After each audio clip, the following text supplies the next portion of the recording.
Well, Stephen is not here, but the pharmacy is open, and we have a special guest for you this week. But before we get started, welcome to Pharmaceutical Soccer. It is your place to check in for everything on Nashville Soccer Club. It is the longest running Nashville soccer podcast these days, in part due to the first one kind of not being around every week. And part of the reason that is because Ben Wright is joining us with Valer Shavilla this week. Ben from Broadway Sports Media, but also old school fans will remember him from Speedway Soccer, which was the first Nashville soccer podcast in this area. And so, Ben, welcome to the pharmacy for the first time. Welcome to the pharmacy. Yeah, thanks for finally having me on. I think Valeria held a personal grudge against me for a while, and I'm glad to see that he's put that behind him, and I'm here now.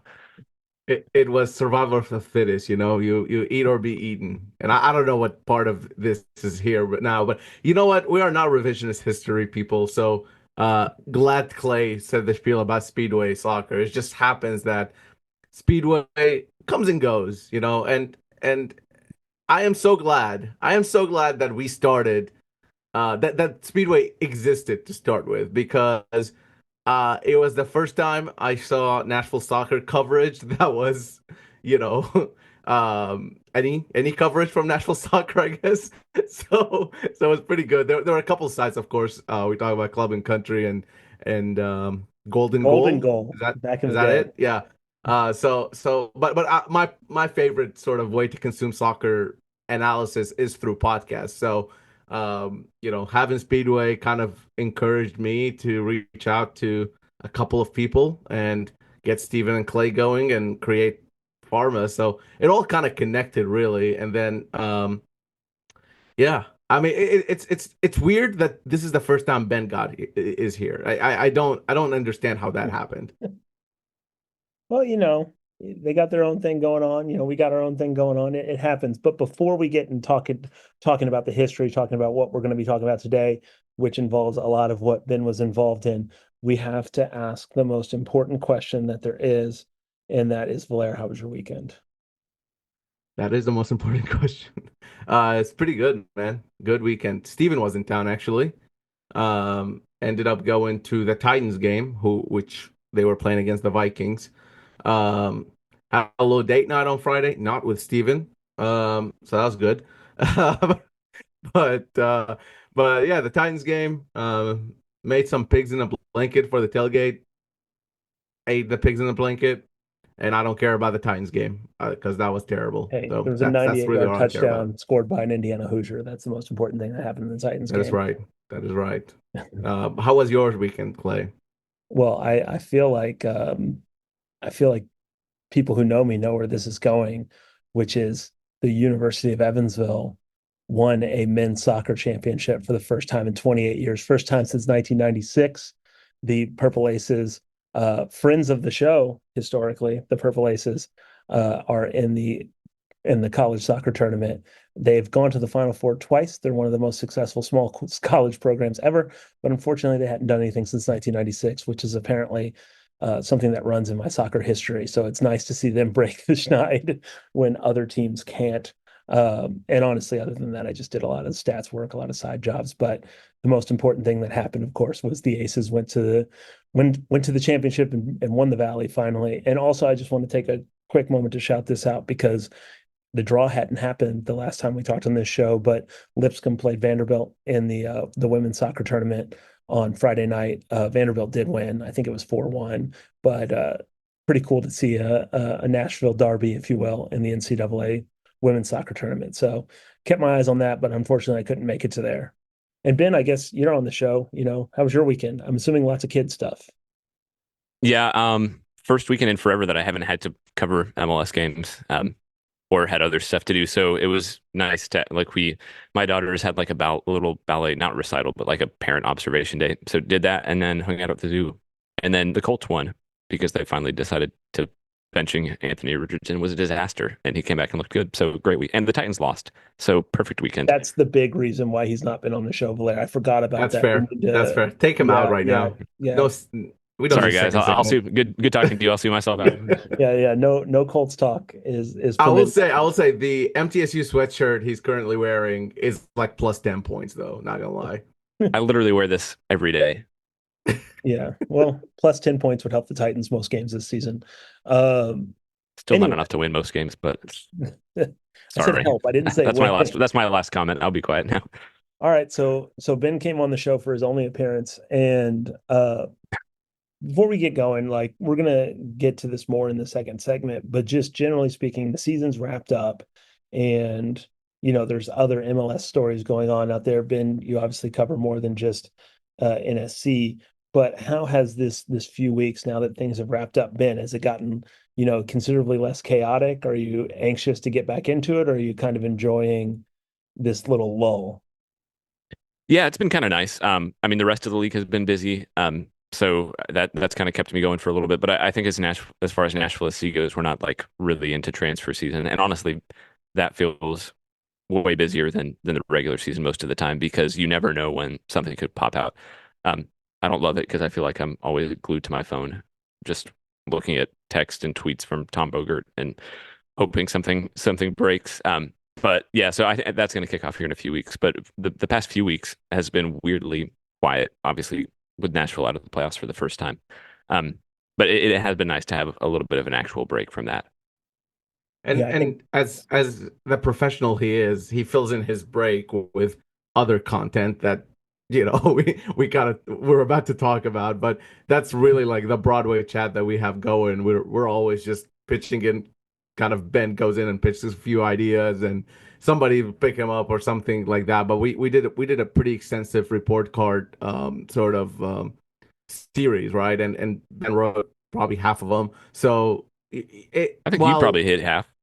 yeah, yeah, here and there. Well, some have there have, but while the season's kind of like winding down, it's crazy that sometimes this sort of work just continues to keep going. Obviously aside from all the other MLS stuff, but if you want to write stuff or if you want to like cover something, you'll just find stuff off season or not. I feel like. hey, Yeah, there's always something. we took a 3 week break on this show. Oh, well, I took a 2 week break, but the other guys took a 3 week break. Unfortunately, the lost episode will never appear. But anyway, we've got a lot to talk about, and Blair just mentioned it on there. We're going to be talking about the Nashville SC fan survey. Well, it was the MLS fan survey, but obviously there's a lot of information about Nashville SC on there that is run by Broadway every year, and we're going to talk about that in the second segment. We also got a few things to talk about. It's Ben's first time in the pharmacy. We got to ask Ben about Ben before we get into that side of things. And so we are going to hit all of that in the second segment. You're listening to Pharmaceutical Soccer. And welcome back to Pharma Soccer. Clay Tranum joined by Valer Shavilla and Ben Wright from Broadway Sports Media. And we're going to talk a little bit about getting this whole thing started at Broadway, but at Speedway and covering soccer. And, it's interesting because Ben is one of the first people I think I met in the Nashville soccer sphere when I came back. So I was here at Middle from 2010 to 12. And I think I'd interacted with John Slape on Twitter, but that was basically it. But other than that, I wasn't really around. And then I was walking in the Murfreesboro Target, and there was a guy in there wearing a Columbus Crew t-shirt, and I was wearing an Atlanta United shirt because I had used to live in Atlanta. And we like pointed at each other, and I was like, I've never seen MLS shirts in the wild. This is like, I probably would have been 2017. I never see MLS shirts in the wild.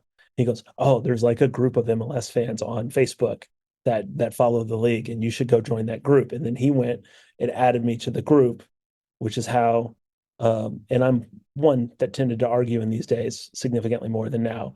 And so I was very active in that group, in which Ben Wright was also in, and I think you were an admin on the group. And that's how I got hooked in to all of the MLS to Nashville stuff. And so I think I actually met you at the first vote on the stadium, Yeah. because a lot of us in that Facebook group all end up sitting right next to each other. So it was me, and I think I was next to Ben Cowherd. And I think you were in front of me with Jonathan Slave, and I think Sloop was there. John Sloop was there too. So I think Yeah. we were all like in a little corner behind a big pillar, with Yep. the I first remember this. view. We at least had like the TV mounted onto the pillars so we could kind of see Yeah. the voting results as they came out.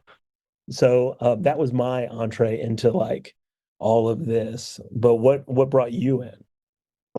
Yeah, so I mean, similar. I moved down here in summer of 2012 to go to MTSU, and have obviously been here since.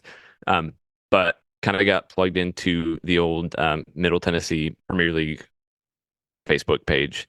Um, that's kind of how I got introduced to, you mentioned Slape, John Sloop, and Davey Shepard. And then we kind of, I mean, kind of like you just mentioned, we all ended up sitting together at a lot of those city council meetings, trying to see if the stadium deal would pass. I mean, you were doing this too, but a lot of us, the people who were there, we were putting out updates on Twitter because tons of people couldn't go or whatever and wanted info, and so we would kind of sit next to each other, um, put out info like that. Realize that I think that's kind of what uh, flipped the switch for us. That like people want updates about the team, and there aren't really a ton of people out there giving day-to-day updates. Um, we had a group chat. We ended up kind of just talking about the team a lot anyway. Kind of just organically from that, realized that there is a need for some sort of coverage, whether it's just fan coverage or professional coverage, any coverage. There was none, and so actually in the lobby of St. Thomas Midtown, the day after my daughter was born, in 2017, Slape and Sloop and Davey, we all just met for lunch and kind of decided to start a podcast. So we started that. We started Speedway Soccer, I guess, in early January of 2018, kind of before the team ever started playing. Um, and kind of just went from there. I mean, it's the podcast it's not dead, but it's gone 3 years without an episode. So maybe it's dead. I guess that's what happens when I've had a bunch of kids. Davey had kids, and he's in law school, and stuff changes. But the written side of it is still up and going. Yeah, and we always talk about like covering soccer at that sort of local level and what it means. It's such a thankless job, and obviously I'm biased, right? Like I'm part of this now, and I do this now, but like it is not an easy thing to keep going, and putting in an episode every week or even every month just becomes such a task because this isn't anyone's job, right? Especially when you first started, that was even like USL numbers. It's like, oh yeah, we got X amount of people. Oh my God, 50 people, get out of here. It's just like obviously you kind of build up with that, and there is a following. You're right, Ben, but I think it's always just, I don't think people put it in perspective just how much it takes to do this sort of things, whether it's fan coverage or like you said, like professional reporting coverage. It just takes a lot from you, and it gives you very little. And the sustaining it is the part that becomes difficult. Like you get to the end of the season and you're like, oh, what are we going to talk about? Or a season like this past season where it felt like we could put out the same episode about the game every single week and we would just have to change who the team was playing, but the episode would have been the same. Like that sustaining part is the part that gets difficult, especially in those USL days. And I just remember someone would come up to me and talk about like the Nashville Soccer Archive, which is like a pet project that I do on the side. I don't devote like week to week resources to it. It's like it has its boom periods and it's periods where I'm not working on it. And someone will mention to me, I was like, oh man, I haven't worked on that site in like a month. And now I feel like people are checking for it and I need to do something to keep it up to date. And I'm sure there's a lot of that comes apart in those early days when you're covering it. It's like, oh wait, people are actually depending on me. I need to be reliable here. Yeah. I remember we had, I think Taylor Washington was our first player, and we recorded back in like the conference room at Alley Taps on Printer's Alley. Um, and I remember the day that he was showing up, they had like a pipe burst back there. And I mean, we still recorded, but the whole place just smelled like awful. And so I remember like and Austin, who was Nashville's, he's like comms guy, couldn't make it for whatever reason. So he sent me this whole thing about like, hey, I'm trusting you guys to do this without me and everything. And then I'm like, hey, we got this, but just give Taylor a heads up. It's going to smell like something died back here. And so I remember the whole interview. We were trying to like keep it fast to like get Taylor out of that. Save his lungs for the weekend or whatever. I, I have also been to the Alley Taps conference room to record actually Speedway Soccer with y'all. I don't know if you remember this, Ben, but you had me Was that on. the fan group where we had someone from each supporters group come in, or No, was that you had me for Kicking a 615, which at the time right? was called Yeah, Soccer for the Nations. Yeah. So that was, yeah, 2018 probably, sometime 2018. So yeah, I've been there. I was, I guess I can't claim this anymore, but because Ben now has been on Pharma Soccer, but I was on both. So there you go. nice. You're the You've been on first all three and the technically, best. Blair. Was that? You've been on all three of the major I podcasts. know I have done club and country. You're right. You're Yeah. right. Wow, I'm the only one. Good for Yeah. you. That's gonna go Yeah. down as like Forster Ajago almost getting the first Yeah. CONCACAF hat trick in club history or whatever. Yeah. Yeah. The Nashville Soccer EGOT Blair is currently the Yeah. only the only We need to one. make that an actual thing. Yeah, yeah.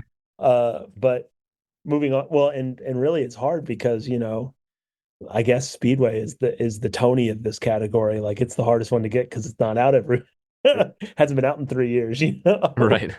We've come So back, I You are think, for either like in it or you're not. we've had a random episode like I think once a year yeah. and been like, We, yeah, we're actually back now. We're gonna make this a thing, and then Uh it's not. so here's the thing that not a lot of people have gotten to do on the local beat, but how does that move to covering? Because obviously you work with Backheeled, you've covered stuff for MLS soccer. It's worth like basically you and Tim have both done stories with the MLS soccer like main, news source. And I think that's the interesting part because it takes a lot of effort and not a lot of pay to cover this one team. So feeling like you can hook in and write like a stringer story or something for the website or trying to cover the whole league, like that's such a big undertaking. So how did that come about? Are there things that you regret about moving in that direction, or does it energize you to kind of get a feeling to be able to see everyone play a little bit and get a little behind the scenes of everyone? Yeah. So I guess the start, like I hadn't even thought about really doing a ton of written coverage at all. I think it was like a preseason friendly for Nashville in like 2019. It was at Lipscomb, and I did like a Twitter thread where I just did like player ratings, and that was back when Wes. Actually, I guess it was 2018. So Wes and Glenn still ran Golden Goal. They Wes was just like, "Hey, you want to come do player ratings for us this year?" So that was the first time I had ever done any kind of written stuff. So I mean, Wes, I guess, deserves a pretty big shout out there for kind of having me start doing it. When their site went away, that's when we added the written portion because we're like, hey, there's a gap in the market, whatever. We can do that. Um, and then I guess Tom Bogert deserves the other kind of big shout out because I was doing Nashville stuff. Me and him kind of we had met a couple of times, um, stayed in touch for a while, but he was the one who was like, hey, we need people at MLS. Would you would you be interested? And so he kind of got my foot in the door. Um, and well, I mean, he kind of pitched me to them, I guess, and was the one who kind of got me that gig. And I think that's what really started doing kind of more besides just Nashville. Back when I started, we had 15 people writing, and it was they would assign one person one game, no matter what the score was. I mean, it could be the worst 0-0 draw of all time, and you'd still put out a game or 5 minutes after final whistle. Um, and they've really moved away from that. I think now we have 6 or 7 people. We'll get a block of like 4 games to follow and pick the most interesting thing to come from that. So it's really switched around a lot. But I think Tom, I give him a ton of credit for kind of getting me onto more of the national, like all covering all of MLS, and I've really enjoyed it. I think, I mean, obviously, I like to stay super day to day with Nashville. But it's fun looking at the rest of the league. I mean, there's a lot of fun stuff happening around the league that's not in Nashville, and I think it could be pretty easy to get like so honed in here that you're not really paying attention or able to do um, a ton outside the league. And I really enjoyed it. I think it's been fun just getting to talk to different players, coaches, all that kind of stuff. And yeah, I'm pretty happy where it's turned out. So was Tom involved in the Give Me Sports too, Yeah, or I followed Tom. I've just ridden his coattails to MLS and to Give Me Sport. Yeah. and obviously you talked about back heel, Clay. I think you mentioned it, and that's something you do with Joe Lowry, who's another sort of national coverage for MLS. I mean, how has that experience been like, kind of moving from MLSsoccer.com to like not state run media, for Give Me Sport and Backfield. Yeah, it's fun. I think Backfield's a lot of fun. Just because we can be as formal or casual as we want to. With MLS, like obviously we're doing kind of just more centric stories or interview centric stories, so it's not like a ton of your own voice. But this kind of column that I've been doing for Backfield, it's been fun. Kind of working with Joe to kind of feel around with how we want it to read, kind of what we want the tone to be. Um, so it's a lot more opinion based, which is fun because I can say my opinion and no one can say that I'm wrong. I'm like, hey, it's my opinion. You can disagree, but you can't say that it's factually wrong. But it's also been fun just kind of getting to play around a little bit more and be a little bit less formal. I feel like not that I'm just sitting there trying to find like a bit like find moments where I can take shots at teams, but like if a team has an absolute stinker, like other sites, you have to be pretty careful because especially with a league site, you're technically working for the league and working in a roundabout way. You're working for the team, so you can't really you can criticize, but you can't just go out and completely bash a team. I mean, the Or league technically owns the team, so right, like, yeah. yeah. So you do have to be a little bit more careful with how you phrase things, and kind of the tone you take there. With backfield, though, it's fun to just be a little bit more open and able to kind of just have a little bit more fun with it. So this is kind of how long have you followed MLS? Since, oh gosh, I don't know if I could put probably 2013, 2014. I mean, Okay. really following it, like watching every weekend. I was kind of aware of it before then, So but that's early enough that the next point will make sense. So okay. I started watching MLS when I was in college. And so, and I was Like really got into it. 1849, I think that was, or something. I really got into it around And they 20. say the league has no history. Yeah. I really got into it around 2010. That's whenever I was paying for Direct Kick, which by the way, Yep. costs the same as the Apple TV, which is apparently too expensive. It's what Direct Kick cost back in the day. And you could watch And full replays of like every game yeah, for yeah. 10 years. It was awesome. So that's whenever I started following it. And one of the things that strikes me, and that you would, because Valair admittedly got into it kind of when Nashville got into it. And one of the things that strikes me as someone who's been around for 10 years with the league is there's no shortage of finding places that talk about it. Now, Hmm. how they talk about it ranges. But for me, like it literally was the only place I could go was MLSsoccer.com and Soccer by Ibis. If it Hmm. wasn't on either of those two websites, then I wasn't going to get MLS coverage. And only one of them is independent. So it was like, so hearing this guy has this site, this guy has this site, this guy has this site. Like that's such a stark difference from where it was, only 10 years ago and trying to keep up with the team, 15 years ago and trying to keep up with teams. So like it's a really, really cool place to be like to be able to say like, oh yeah, this person's going to watch 4 games and they'll write about it, and this other person's going to watch 4 games and they'll write about that. Like that's an environment and an ecosphere that didn't exist, whenever I started watching the league. Yeah, totally. I think fans complain about kind of growth being slow, and I think rightfully. I mean, I think by and large I agree with them, but I do think there has been growth. It maybe hasn't been as exponential as it hasn't turned into the Premier League like popularity overnight, and it never will. But the league as a whole. I mean, I think media coverage is just like one example of that. But as a whole, it's exponentially in a better place than it was 10, even 5 years ago. But I think that's kind of the specialty of MLS is that it does you're just not going to get coverage where you get your other coverage for the Titans or the Preds or whatever, right? And I think that's kind of there's positives and negatives to that. The biggest negative obviously is that you're not reaching as many people, but the positives of that is that you can really find your niche and you can find so many different writers and so many different just content creators, I guess, Hmm. whether it's fan driven or not.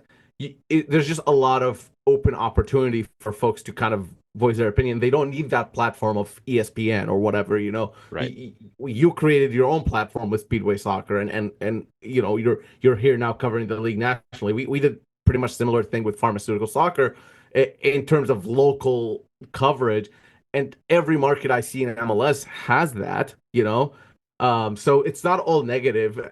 I know it doesn't feel as as proper as the Lakers or whatever, but it's still in terms of coverage, in terms of people talking about the team, you can still find that niche in most markets. Some of them are struggling, but I think that also has to do with what the team and the league are doing. Well, I think too, it's really cool. I mean, I feel like soccer in general is just a pretty DIY way. Like space Yeah. for just coverage. And I think that's really cool because, I mean, first of all, like you mentioned, I feel like it's not easy to start covering a team, but it's significantly easier to start covering a team than if you were doing NFL, NBA, anything like Yeah. that. But also, like Yeah. the relationship, I think, between like fans and like people who cover their team in MLS is really cool because a lot of us started out as fans of the team or fans of the Yeah. league or whatever. And so, like, I feel like fans have a lot more ownership over their team's coverage in MLS than they do in any other league. And I think it's a lot more of maybe a symbiotic relationship than you see in other sports. Yeah, and I think that crosses the world too, because like some of the most respected like media outlets for fans, even in England, are supporter-run media outlets, Mhm. which I think you see with every team. Now, we were talking about coverage. First off, I want to congratulate Broadway as well as Pharma Soccer for being more trusted than the Tennessean when it comes to Nashville soccer news, which is what we found out through the Broadway Sports survey. And so we want to talk about this fan survey, but before we get into talking about the things that we've learned from this fan survey, can you just explain what's going on with the fan survey that you guys put out every year?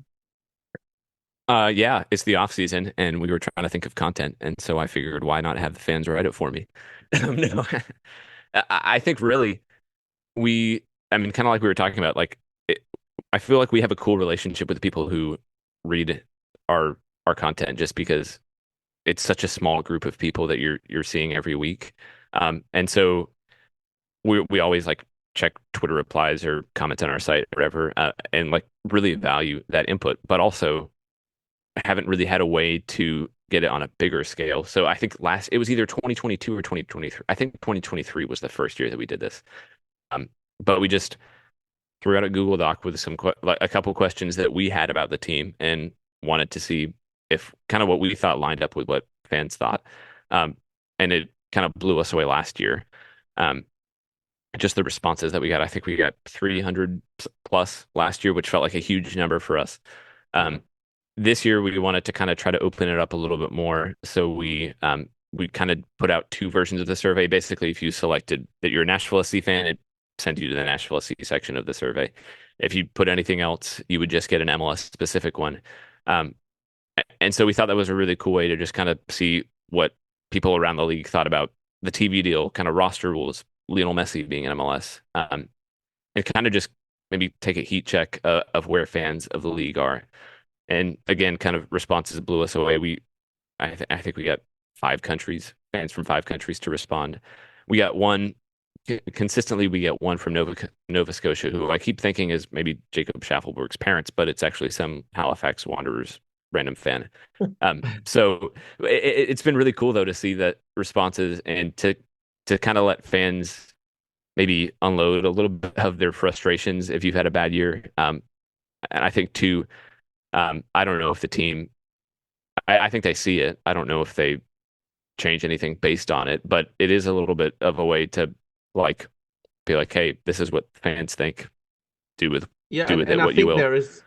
there is something about a third party asking about Nashville SC or MLS that brings out a little bit more truth, I think, because the team can send out their own surveys, and they do send out their own surveys, and I just don't think those results will match the Broadway results as much. I think there'll be some similarities, but I do think eventually you're looking at a different A group of people responding, and B different kind of freedom of responding when they know this is kind of a third party generated thing. I also just want to say shout out to Jacob Schaffelberg's parents, who may or may not be listening to this podcast right now. So there you go. Understood. The one of the things that I think to draw off that point, someone that's going to respond to a team survey, you're typically going to have more responses that are negative that aren't necessarily indicative of an overall fan experience in the same way that like leave us a comment necessarily generates more negative Mhm. feedback than positive feedback. That being said, I feel like Nashville fans were pretty adamant in what they felt like the season as um, 98.7% of Nashville fans describe this as an unsuccessful season. I think Mhm. that actually seems low. I'm kind of surprised. Uh, 1.3% of fans called it a success. So, but that was like kind of the most jarring number, of course. And then you gave them a chance to rate it out of 5, and 57% of people gave it a 2, which feels pretty true to me. Yeah, I think at least last year you had the redeeming aspect of the Leagues Cup, which I think kind of was a band-aid over everything. And I don't know, maybe the team isn't I think that was a big moment for the team, and I think you can also make an argument that maybe Nashville was worse off because of making the Leagues Cup final. Um, but I think that kind of saved a lot of fan opinion on the overall season. And then this year, without kind of that one redeeming moment, I mean, the bottom just fell out. I mean, you saw that on the field with obviously Gary Smith getting fired, but I think this was the first year really that Nashville has existed that fans have kind of just been fed up with the team. I think maybe BJ Callahan kind of at the end breathed a little bit of new life into the team, or kind of got fans hopeful again heading into the offseason. But man, for 2/3 of the season, fans were just fed up, and I think you saw a lot of that in their responses. One of the I things think. that Oh, go Go ahead, ahead, Clay. You're Blair. fine. I was just saying, like, I think the frustration from the fans has shifted a little bit this season. We saw some fans talk about front office or ownership or whatever in the past. I'm not saying that hasn't happened in the past, but I think this season has solidified a little bit more of a fan voice. I don't want to say anti, but holding the front office folks to a higher standard, I think. And I think seeing that the transition to Rubo Montali into BJ Callahan brought out a lot of those questions. I saw a lot of transfer window stuff last year about the front office, but this year it wasn't just the transfer window stuff. It was no overall the leadership of the team was questioned a little bit more than I've seen before from Nashville Sea fans. That was actually one of the things that I was, Blair and I are on the same wavelength here. But one of the things that really stuck out with me, because I went through and I read through a lot of the responses, I think probably almost all of them last week. 541. You're a braver man than I am. I read through a lot of the comments, and one of the things that stuck out to me is we've talked on this show several times over the years about how the general IQ, like soccer IQ of the national fan base has been increasing. And one of the things that's really, really stuck out in the commentary was that not everybody really had a negative opinion of Gary Smith. A lot of the comments about Gary Smith were pretty positive, Mhm. and hinted at being deeper than Gary, hinted at. There's a lot of mention of Mike Jacobs specifically, which is not something that would have happened 2 or 3 years ago because a lot of fans didn't know who Mike Jacobs was. And so that indicates that looks more like what you would see from fans of not only just of European teams, but like Titans fans. They're going to talk about J Rob or Preds fans with the team builds of the Preds. And that's something that like indicates that people are taking more than a surface level look, which we hadn't seen, I don't think, until having the rough patch last year. I don't think we'd really seen that level of sort of casual analysis happening as for what's going on at NSC. And so seeing the positive comments about Gary Smith in relation to that, knowing that most fans kind of wanted him to go, uh, really stuck out to me in the survey. Yeah, I think there is I mean, like you just mentioned, I think there was probably maybe a shift from 2020 that I feel like the majority opinion was like, yeah, Gary is just a boring coach who plays boring soccer, and we need to get someone in here who plays fun soccer. And I think by the time he left, it was, you know what, we like him as a person.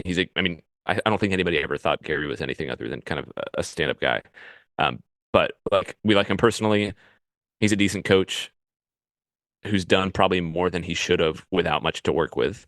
Um, and it's just time to move on. But I think there was kind of the overall sense that things didn't work out great at the end under Gary, but he also kind of overachieved without really having a great roster to work with.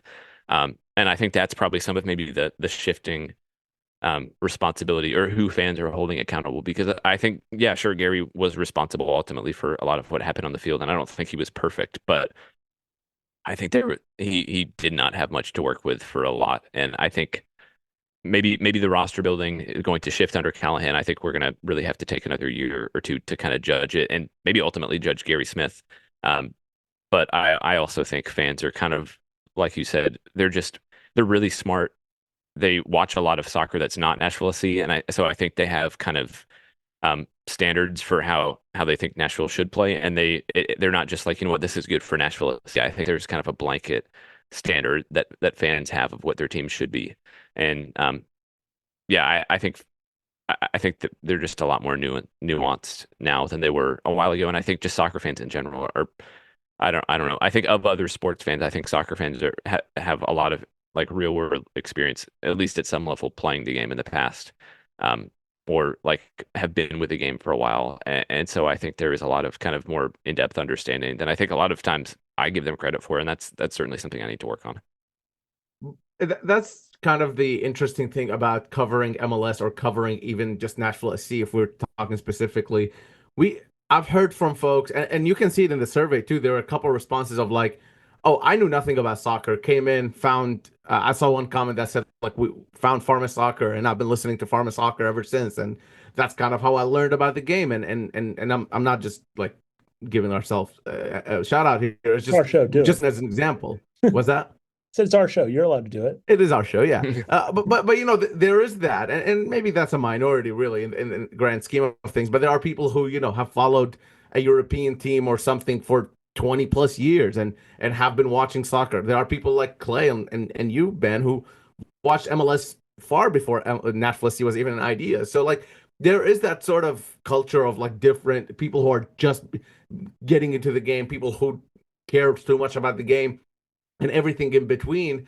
And I don't think you would have that if you were doing an Arsenal podcast. I really, don't think anyone is you'd get that sort of experience with it. Even if there are new Arsenal fans, it's just a different thing because this is hyper local and kind of just specific to this one area.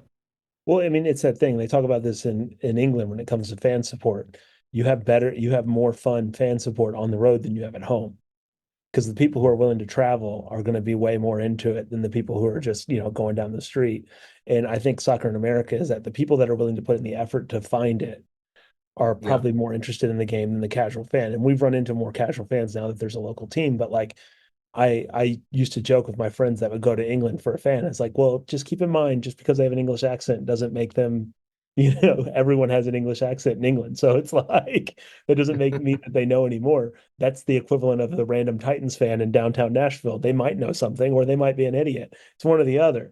So like when you're talking to soccer fans in the US, they have to make an effort to be a soccer fan in the US. So they're probably going to be a little bit more engaged.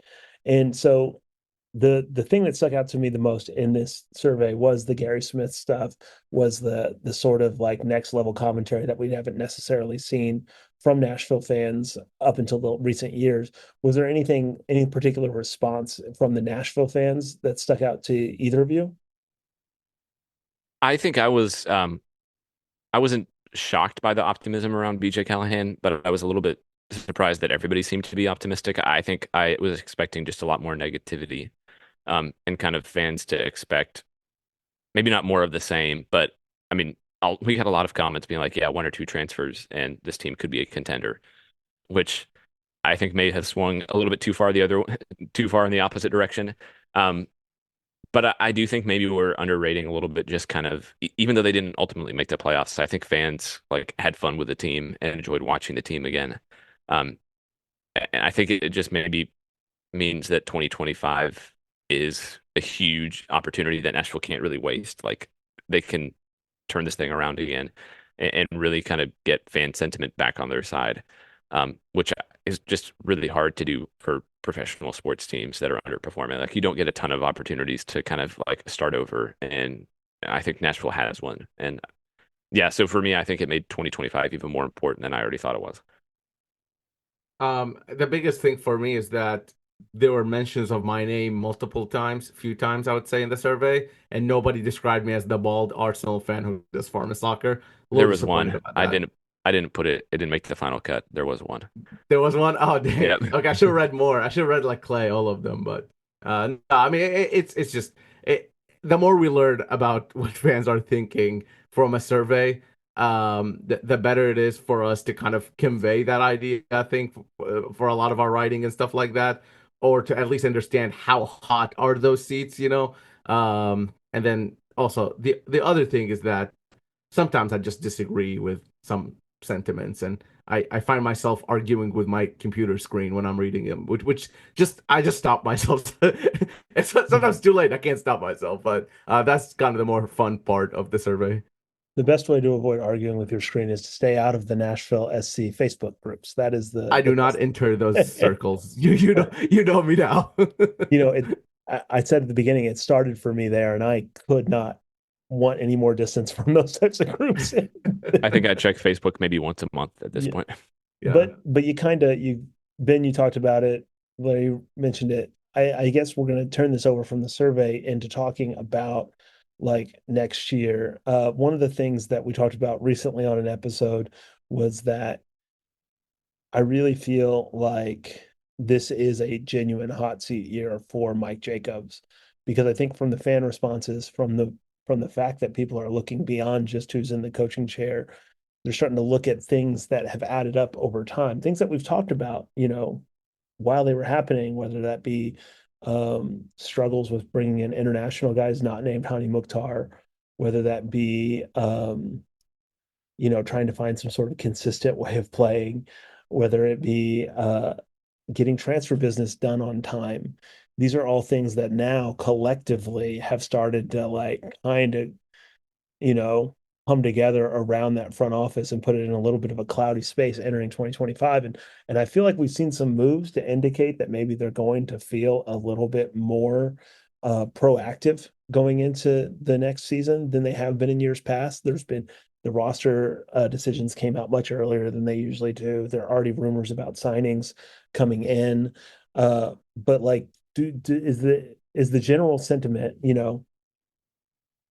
there are things that you guys can't say, but is the general sentiment inside that the NSC world is that this is a pretty big test year for the front office, or is it settle in? He's got a little bit of time. I'm just curious what your feelings are on that. I mean, I think it is a big year for the front office. I don't know how much pressure they're actually under. I think the fans might want heads earlier than is realistic to expect. Like I don't, unless it goes terribly wrong, I don't think anything will. I don't think they're going to move on from Mike Jacobs anytime soon. I think this is.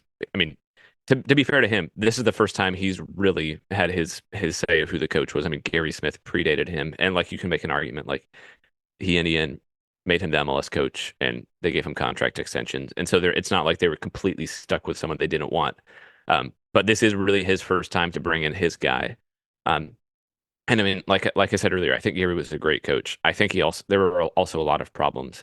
Um, Mike and his team really had to bring in the finished product when they were looking at players. They weren't able to really bring in a ton of developmental guys. The guys who they brought in and played were guys who were mostly in their prime, English speaking, like had MLS experience for the most part, and weren't going to take any real development. And so I think they ended up being pretty limited in the type of players they thought they could bring in successfully.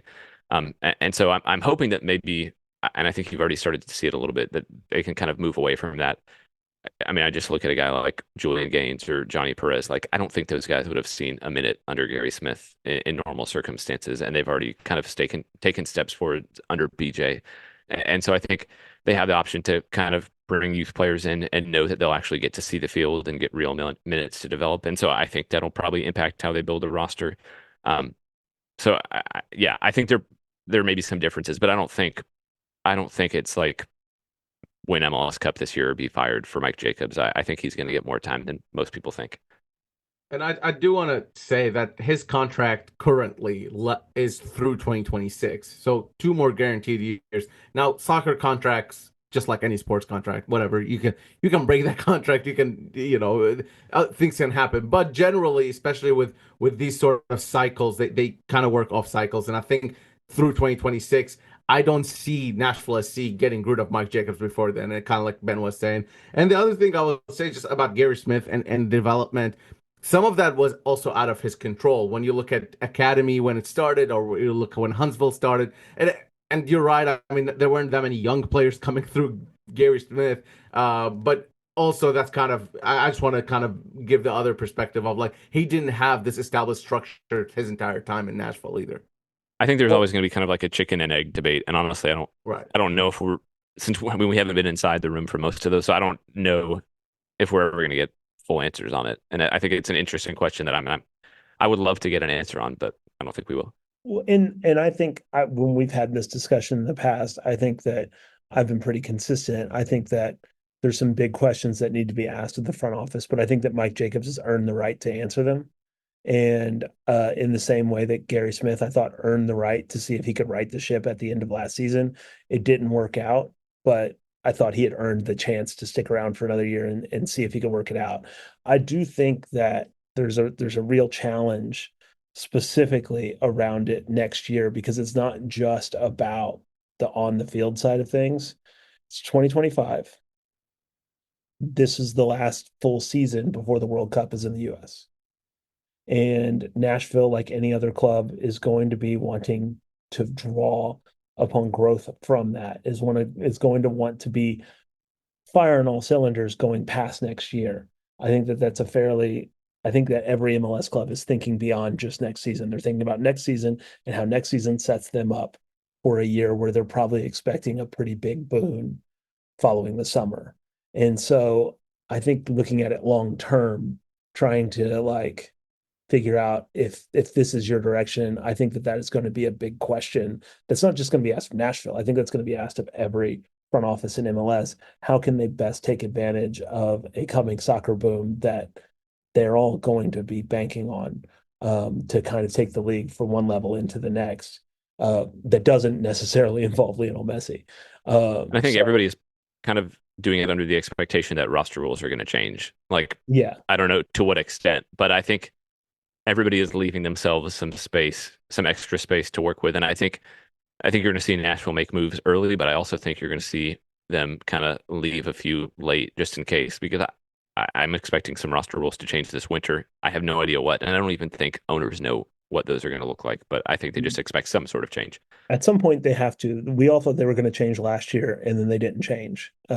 They changed slightly, but they didn't change in the big overarching, um, way that we kind of hoped going into the offseason last year.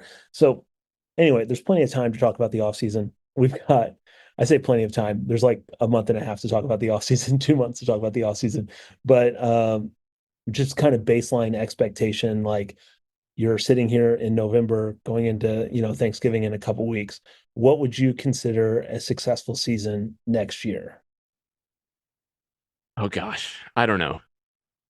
I think it's hard to kind of come up with a binary like metric. I think mostly it would involve looking more cohesive on the field, kind of having an established identity, continuing to develop youth players. Um, but like if you want to put a result saying, I mean, you got to make the playoffs, which is like a stupid way to measure success when 65% of the league makes the playoffs. I don't know. I would say like finishing, assuming the playoff structure stays the same, which is not a guarantee. I would say finishing outside the play-in games, in like one of the guaranteed playoff spots. And I would say like you don't have to finish in a top four spot, but you have to be like relevant in that conversation up until decision day. I mean, that's kind of where I think that's a reasonable expectation. I think that's where I'd fall. I think also there's an expectation that you be um relevant enough inside Nashville to Right. like, and I think that sort of finish would come with that. I think that those are kind of tied hand in hand, but I don't think that they can finish next season where they were this season, where, it was hard to give away tickets by the end of the season. Yeah. I think that that would mark a real, not sense of concern. I'm not really like worried about the existence of NSC, but like but getting it to the point where people were excited to go to games again, I think is really important. But that's enough for another time. So we're going to come back real quick for a quick third segment, and then we'll wrap things up. You're listening to Pharmaceutical Soccer.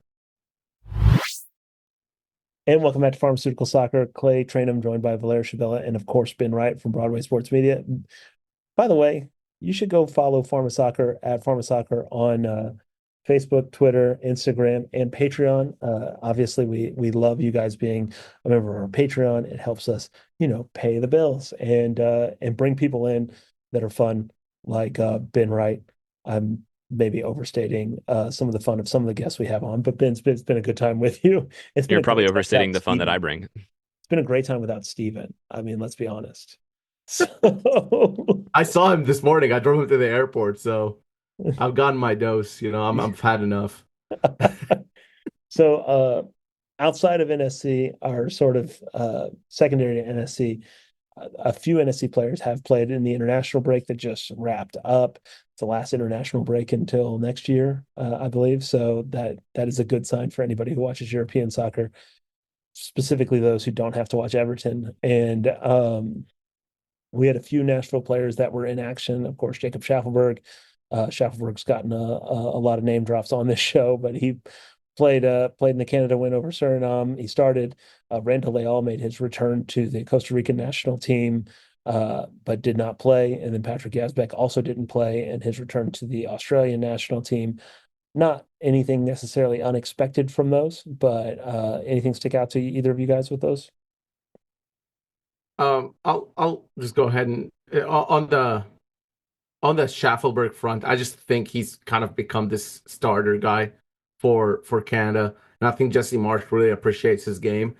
It's weird. I think he's much better with the national team than he is with Nashville SC, and that could be for multiple reasons, right? It could be the player, it could be the system, it could be whatever.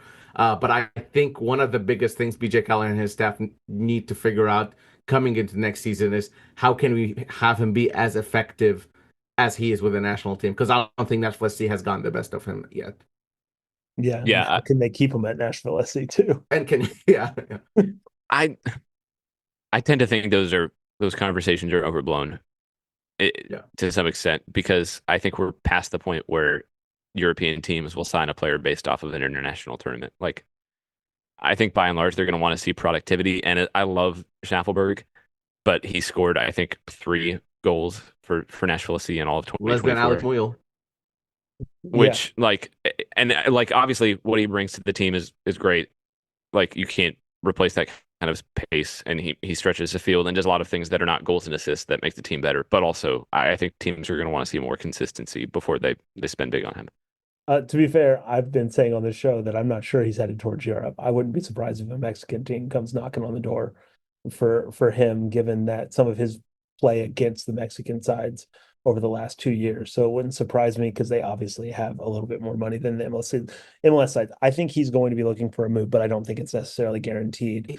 Randall Leal is the other headline here. We talked about Leal last week, but Leal being back in the fold for the Costa Rican team is probably only a good thing. I think Leal draws a lot of confidence in his play from being called up to the national team. I think that has played out over the course of his NSC career, even if he hasn't been playing. I think it's only a good sign that he's back in the Costa Rican fold because when he was a regular in the Costa Rican team, he was also one of the better players for Nashville SC. So I don't know if that's necessarily tied to his confidence, but it certainly feels that way to me outside looking in. Yeah, I think best case. I mean, if he stays healthy, he can be a borderline DP level player. I don't think you can probably take that risk if you're Nashville at this point. So I don't know. I I kind of expect that he'll be here for 2025, but I could also see Nashville being like, you know what, hey, he's healthy again. He's playing for his national team. Like we're taking offers, and I couldn't really argue with him trying to sell him even at a pretty significant discount and clear that roster space because I mean, he's the highest non-DP on the roster, highest paid non-DP on the roster, and like in a salary cap league, that just takes up a lot that you could use on someone else. I mean, I think we all expected him to be moved on from, and we still sort of expect him in some ways to be moved on from, but it wouldn't surprise me. Clean slate, new coach, back in the national team fold. We don't see the training sessions every day, so we don't know what they're seeing, but maybe they're gonna just try and see what happens in January because it's one less thing they have to replace. I So do think for a guy like Schaffelberg, and it could apply to somebody like Leal, having a transfer market, having a regular transfer market domestically would have changed this conversation a little bit. Being able to go to a team and say, "Here's $1 million, give me this player," right? It would change things, I think. When you look at, I don't know, a Seattle or an Atlanta or something, they need a winger. They might come to Nashville SC and say, here's 2 million for Jacob Schaffelberg. But as things stand, I don't think there's an amount of GAM that would make sense from those teams to be given to Nashville SC to make that a reasonable transaction. And that's why Clay's saying, Mexico or something along those lines, because they can come in with a cash offer to where Europe cash offers are generally higher than that. Mexican teams can be on that lower spectrum.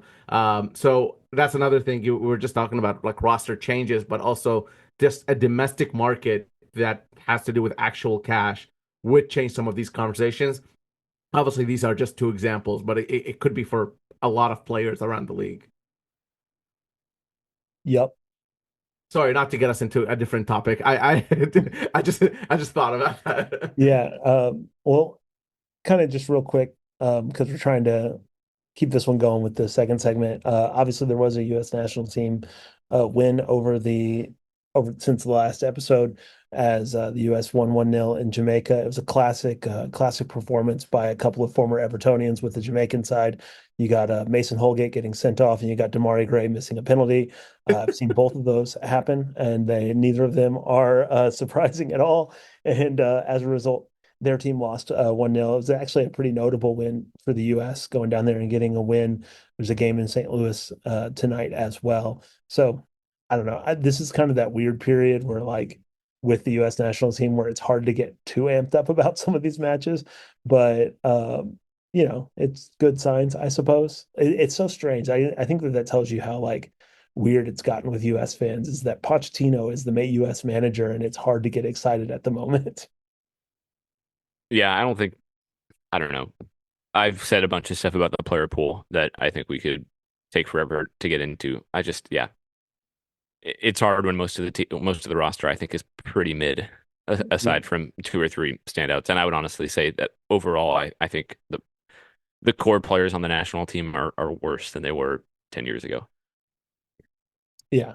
I will not argue with that. One other thing though, Nashville SC related, Charlie Del Monte, academy kind of fullback. He broke into the Huntsville bench a couple of times this year, but didn't really play for them. He had some injury stuff, but he's been starting for the Mexican U17 team. So that is one to keep an eye on. I think he's super highly rated in the academy, and I think kind of one to look out for in the next couple of years. That's why we brought Ben to the show. Also, I'll go ahead and plug Broadway Sports, or just I think Jeff and Ronan both cover Huntsville pretty extensively. And I know I've mentioned their names a couple times here, but just kind of if you want more coverage from that end, those guys got you covered. And we publish a good amount of articles about Huntsville on Broadway. I don't know if there's a podcast about them, but maybe You were the only person Pharma. on their end of your media, so Oh yeah, that is true. I did attend that. We'll talk more about Huntsville maybe in the offseason, as they only kept 4 players from their last season roster, which is to be expected. But I do want to mention one thing from it may this be more than weekend. that. Don't get your hopes up too much, but we might see a couple Oh, others come back. ooh, a little Ben scoop. Oh Stay my tuned. God, Yeah. here on Pharma Soccer. Um, I do want to say from my weekend, what I didn't mention, that I did watch some NWSL and USL as well, which was pretty big results happening in those leagues. I know we've talked about NWSL a few times here the last few shows, but it's a league that I just started following really this year, especially after I went and saw my first match in person, and it's pretty fun league. And Orlando are playing Washington Spirit in Kansas City for the NWSL final. It's a little weird. It's like a predetermined spot. But the number one is facing the number two. And it's that sort of league. And the top four all made the semifinals. So Go watch it that makes a lot Marta more sense goal. than MLS. What's that? Yeah, Go watch that Marta stole Marta someone's goal. soul. Yeah, the Marta scored an amazing goal. It was the sealing goal for 3-1, I guess, against Kansas City, who are a really good team. But again, Orlando broke all sorts of records.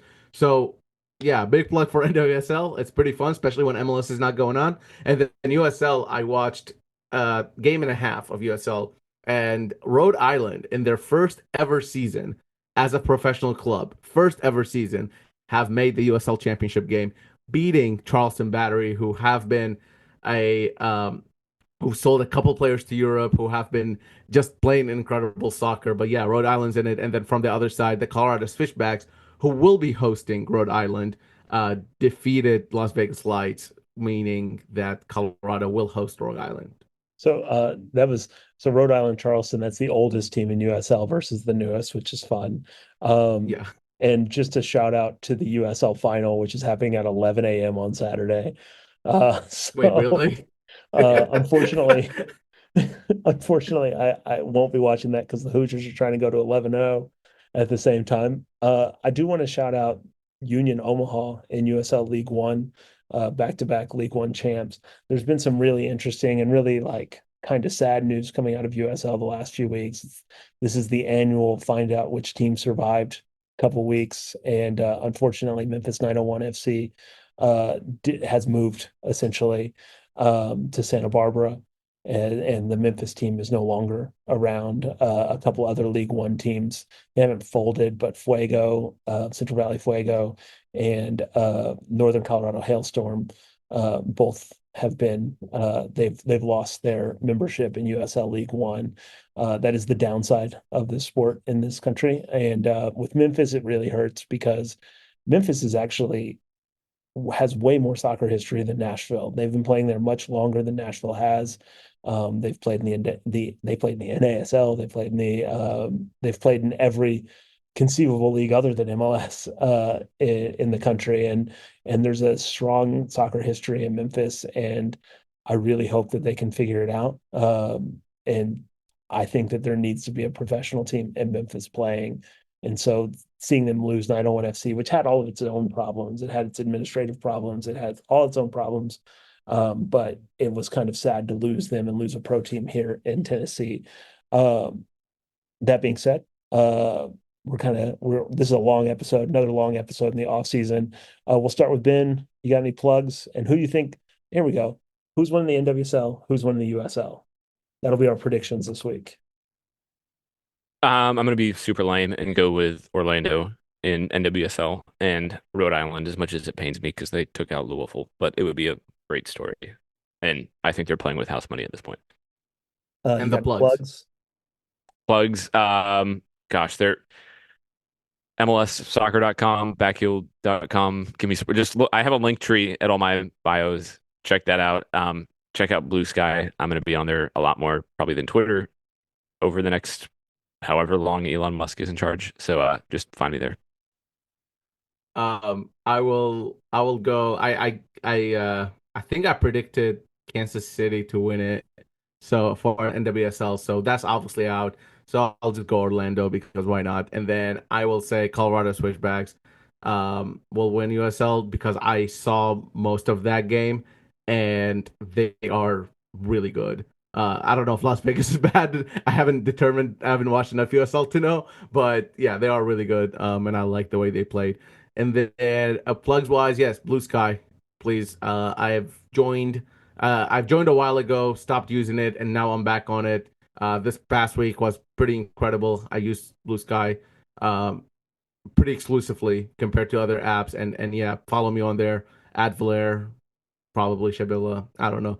Type my name. There's not that many of us in the world. You'll see me. And then all the other stuff. We're working on a couple stuff on Broadway, of course, and then obviously, um, I'll have some more stuff going out as well so just stay tuned.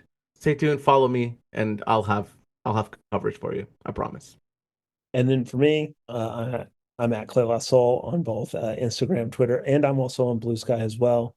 That seems like it has won the Twitter Clone Wars as it stands right now. We'll see which one will emerge victorious in that fight. And I predicted Orlando last week and got stick from Valer on that, but I'm rooting for Marta, and so it was that'd be kind of a cool thing to see. And then obviously, um, I appreciate that it's happening in a neutral site. The longtime MLS watchers will appreciate the reason the MLS Cup final no longer happens on a neutral site is because of Toronto versus Gary Smith's Colorado Rapids team in a very cold I said Toronto, didn't I? It's FC Dallas versus Gary Smith's Colorado Rapids team in a very cold Toronto in front of like maybe 100 fans. I'm being hyperbolic, but I appreciate that that's still a thing that happens. And USL, I'm going to root for Rhode Island. They got a cool logo. It's that simple for me with USL. So anyway, we'll leave it all there. You've been listening to Pharma Soccer. We're happy to have you. We're happy to have Ben back on. We'll be happy to have Ben back on later. This won't be an only appearance, hopefully, Ben. Yeah, I'm good to come back whenever. Yeah. So anytime that Steven's not here, we can't let the wires cross. I think that might be the rule. But Yeah, I think we'd get into too many old FIFA arguments from 10 years ago. yeah. So anyway, we'll be back next week. You've been listening to Pharma Soccer. Thanks.